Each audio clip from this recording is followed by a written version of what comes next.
कोविड-19 की दूसरी लहर के दौरान देश के कई हिस्सों में संक्रमण फैलने पर बीमार लोगों की देखभाल करने वालों पर दबाव बढ़ गया है। चाहे वे पति पत्नी हो, बच्चे हो या माता पिता, वे अब भी इस बीमारी के तनाव से जूझ रहे हैं। बढ़ते तनाव और सिरदर्द और बदन दर्द के बावजूद देखभाल करने वाले लोगों को हफ्तों तक अपने मरीजों के लिए खाना पकाना पड़ा, घर की साफ सफाई करनी पड़ी और सबसे बड़ी बात, उन्हें सब कुछ इतनी सावधानी से करना पड़ा कि वे खुद संक्रमित न हो जाएं। देखभाल करना कभी आसान नहीं होता और बात जब ऐसी महामारी की हो जहां देखभाल करने वाले खुद ही अस्वस्थ हो या उनके संक्रमण की चपेट में आने का खतरा हो, तो न केवल शारीरिक तनाव बल्कि भावनात्मक और मानसिक तनाव भी बढ़ जाता है। अपने पिता मधुकर के कोरोना वायरस से संक्रमित पाए जाने के बाद 34 वर्षीय भूषण सिंधे ने कहा कि कोविड-19 से संक्रमित मरीज की देखभाल करने के दौरान आप सबसे बड़ी चुनौती उथल पुथल की स्थिति में भी दिमाग शांत रखना है।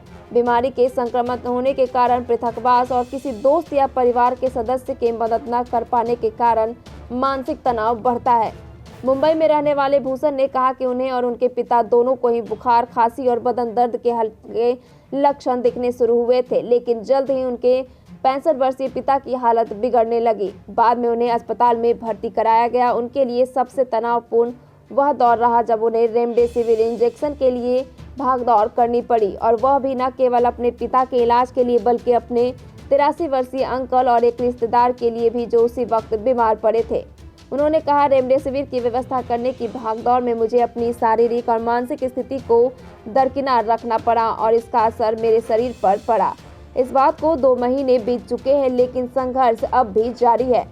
भूषण और मधुकर कोविड-19 के बाद के लक्षणों से जूझ रहे हैं। उन्होंने कहा, एक दिन आपको अच्छा महसूस होता है और फिर अगले 2-3 दिन आप बीमार और कमजोर महसूस करते हो। कई बार मुझे लगता है कि यह बीमारी मेरे धैर्य की परीक्षा ले रहा है। कोविड-19 विशेषज्ञ सुचिन बजाज का सलाह देते हैं कि जब हालात ठीक हो जाएं तो देखभाल करने वाले लोगों को आराम करना चाहिए। दिल्ली में उजाला सिग्नस ग्रुप हॉस्पिटल के संस्थापक बजाज ने कहा, कोविड मरीज की देखभाल करने और खुद संक्रमित होने का खतरा यह होता है कि आप शायद अपनी बीमारी को बढ़ा रहे हैं। इसके दुष्परिणाम कहीं ज़्यादा हो सकते हैं। इस खतरे को कम करने के लिए ज़्यादा से ज़्यादा आराम करना महत्वपूर्ण है।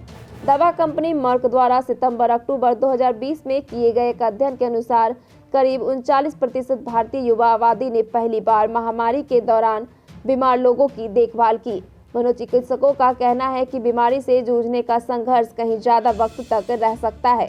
उन्होंने कहा, इसका देखभाल करने वाले लोगों पर कहीं ज़्यादा मनोवैज्ञानिक असर पड़ा है। कोविड मरीजों में तनाव बढ़ने, पैनिक अटैक और मनोविकृति के मामले बढ़ गए हैं। मरीजों की देखभाल करने वाले कई सारे लोगों ने अपने हर संभव प्रयासों के बावजूद इस महामारी के कारण अपने प्रियजनों को खो दिया है और डॉक्टरों ने उन्हें इसके लिए खुद को जिम्मेदार ठहराने के खिलाफ आगाह किया है।